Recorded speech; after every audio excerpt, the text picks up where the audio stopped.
বেশি দিনের কথা নয়, এই গেল শ্রাবণ মাসেরই 11 তারিখ। পূর্ণিমার রাত 10টার সময়ে শয্যা নিয়েছি। এখন 12টা বেজে গেছে, কিন্তু চোখে আর ঘুম আসে না। ঘর থেকে বেরিয়ে এলুম বারান্দায়। সামনে গঙ্গা, চাঁদের আলো যেন তাকে রূপ দিয়ে মুড়ে দিয়েছে।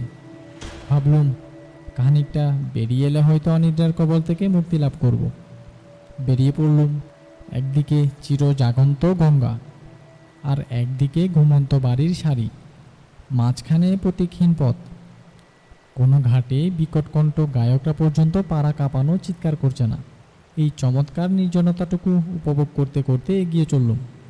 কলকাতা শহরে গঙ্গার ধারে বেড়াবার আসল সময় হচ্ছে এই। এখন থেমে থেমে গেছে যত বাজে গোলমাল।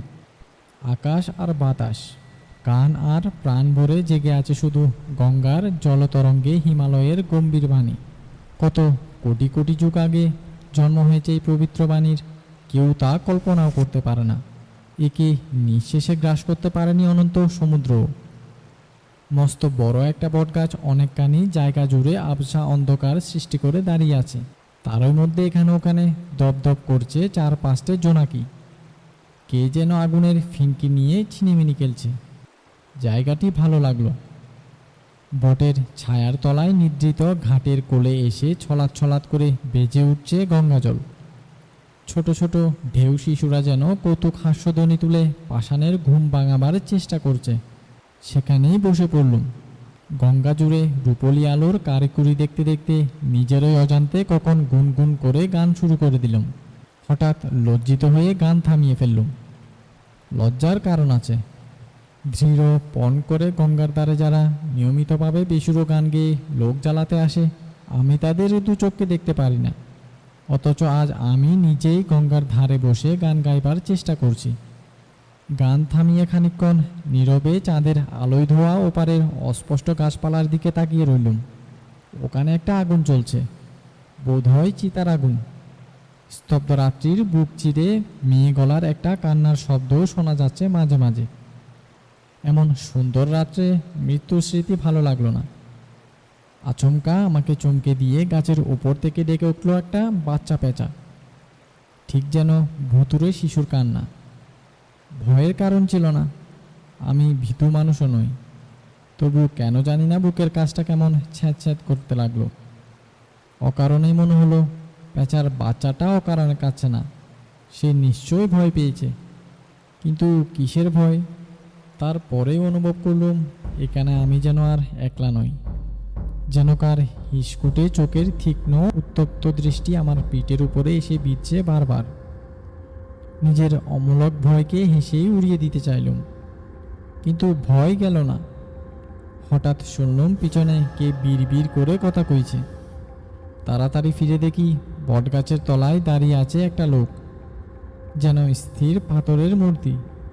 মাথায় এলোমেলো ঝাঁকড়া ঝাঁকড়া চুল, চোখ দুটো বিস্ফোরিত নিষ্পলক, বিষম লম্বা নাকটা বড়শির মতন বাঁকানো, অস্থিচর্মসার দীর্ঘ দেহ, রং কুচকুচে কালো, আদুর গা, খালি পা, কাপড় হাঁটু পর্যন্ত।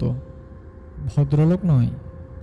তখন খেয়ালে আনিনি, কিন্তু পরে ভেবে বুঝেছিলাম লোকটা দাঁড়িয়েছিল ঝুপসি বটগাছের তলার প্রায় অন্ধকারে।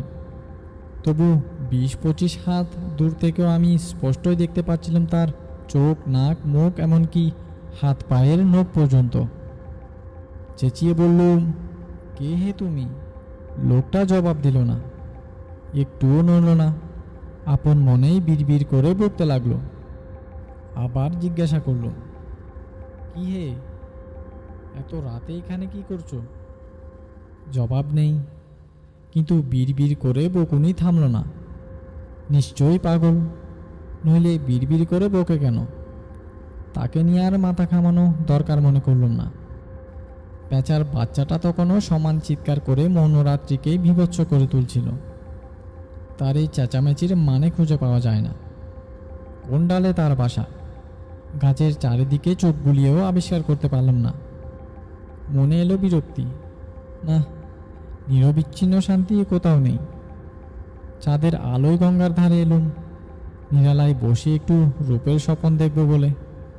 কিন্তু স্বপ্ন আমার ভেঙে দিলে ওপারের ওই জ্বলন্ত চিতা আর শোকার্ত নারীর আর্তনাদ, এবং এপারের ওই প্যাঁচার কান্না আর পাগলের বিড়বিড় বকুনি। দরকার নেই আর কবিত্বে, আবার বাড়িতে ফিরে যাওয়া যাক। উঠে দাঁড়ালুম, একবার গাছতলার দিকে তাকালুম। পাগলটা সেখানে নেই, কিন্তু তার বিড়বিড় বকুনি তখনও শোনা যাচ্ছে।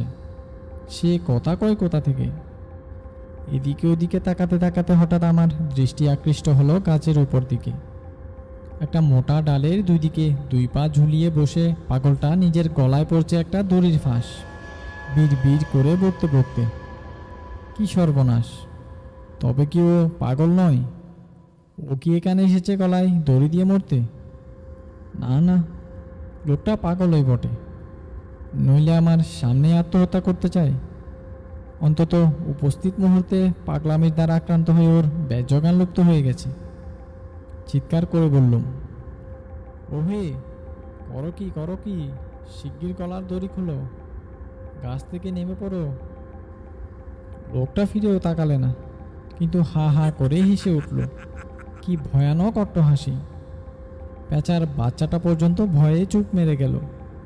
কানের কাছেই শুনছি বটে, কিন্তু আমার মনে হলো যেন ও হাসি যে হাসছে সে আসে অনেক অনেক দূরে। ও যেন পৃথিবীর হাসি নয়।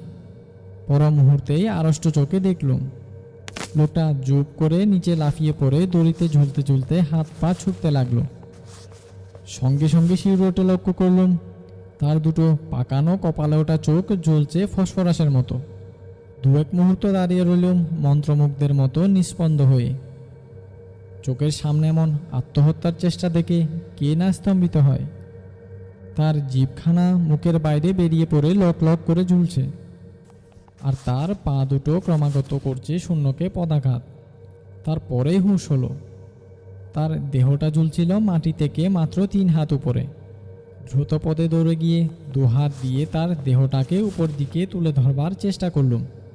সঙ্গে সঙ্গে সেও তার দুখানা দীর্ঘ কঙ্কালসার পা দিয়ে আমার বুক পিঠ জড়িয়ে ধরে শক্ত বাঁধনে বেঁধে ফেললে, এবং সঙ্গে সঙ্গে আমার নাকে এলো একটা অত্যন্ত পচা ও ধসা মরা ভয়াবহ দুর্গন্ধ। আমি চেঁচিয়ে উঠলুম, ছাড়ো, আমি তোমাকে বাঁচাতে চাই, এমন করে চেপে ধরলে আমি তোমাকে বাঁচাতে পারবো না। সে হি হি করে হাসতে ও হেঁচকি তুলতে লাগলো।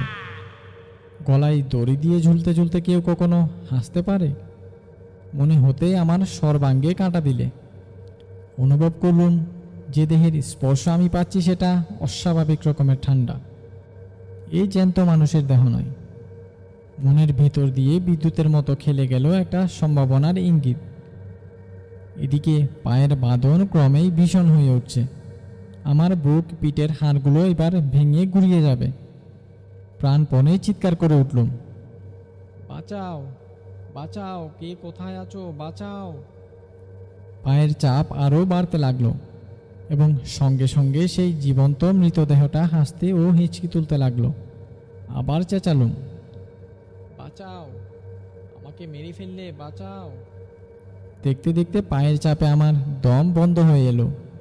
2 হাত দিয়ে টেনে সেই সাংঘাতিক পায়ের বাঁধন খুলবার চেষ্টা করলুম, কিন্তু বৃথা চেষ্টা। অনেক লোকের দ্রুত পদশব্দ শুনলুম। শব্দ কাছে এসে পড়ল। কে জিজ্ঞেস করলে, কি হয়েছে, কি হয়েছে, অমনে চিৎকার করছেন কেন? পা দুটো তখন আমাকে ছাড়েনি। হাঁপাতে হাঁপাতে অতি কষ্টে বললুম, এই লোকটা গলায় দড়ি দিয়ে মরতে যাচ্ছিল।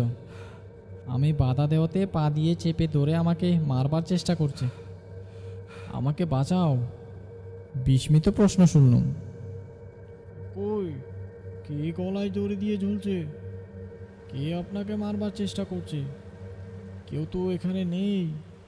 2 হাত দিয়ে সেই পচা মাংসের দুর্গন্ধ ভরা পা দুখানা টানতে টানতে রুদ্ধশ্বাসে বললুম, দেখতে পাচ্ছ না?